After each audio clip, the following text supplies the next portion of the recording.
Hello viewers, আসসালামু আলাইকুম। আমি মোহাম্মদ মোশাররফ হোসেন। ডিজিটাল যুগ আইটি ইনস্টিটিউটে আমি একজন ওয়েব ডেভেলপার হিসেবে কর্মরত আছি। আজ আমি আপনাদেরকে দেখাবো কিভাবে ওয়ার্ডপ্রেসের ম্যাক্সিমাম ফাইল আপলোড সাইজের মানটা পরিবর্তন করতে হয়।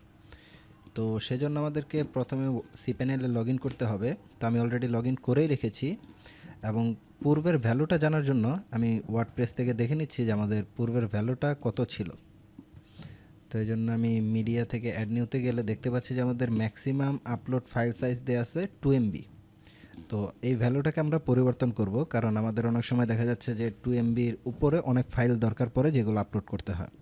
তো এই জন্য আমাদেরকে সি প্যানেল থেকে স্ক্রল ডাউন করে যেতে হবে সফটওয়্যার, দেন মাল্টি পিএইচপি আইএনআই এডিটর। দেন এখান থেকে আমাদের যে ডোমেনটির জন্য আমরা ভ্যালুটা পরিবর্তন করব সেই ডোমেনটি সিলেক্ট করে নিচ্ছি। দেখতে পাচ্ছি যে আপলোড ম্যাক্স ফাইল সাইজ সেটা দেওয়া আছে 2M। তো এটাকে আমাদের প্রয়োজন মতো চেঞ্জ করে নেব যতটুকু আমাদের দরকার, লাইক 6 MB। দেন আমি এটাকে অ্যাপ্লাই করে দিচ্ছি।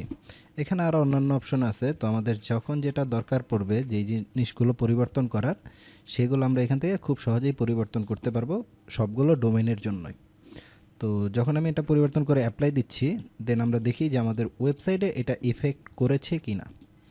তো আমি ওয়ার্ডপ্রেসে গিয়ে পেজটা রিলোড দিচ্ছি, দেন অ্যাড নিউতে গেলে দেখতে পাচ্ছি যে আমাদের ম্যাক্সিমাম আপলোড ফাইল সাইজ 6 MB-তে পরিবর্তন হয়ে গেছে। আজকের মতো এতটুকুই। আপনারা আমাদের সঙ্গেই থাকুন এরকম সুন্দর সুন্দর টিপস অ্যান্ড ট্রিক্স পাওয়ার জন্য। ধন্যবাদ।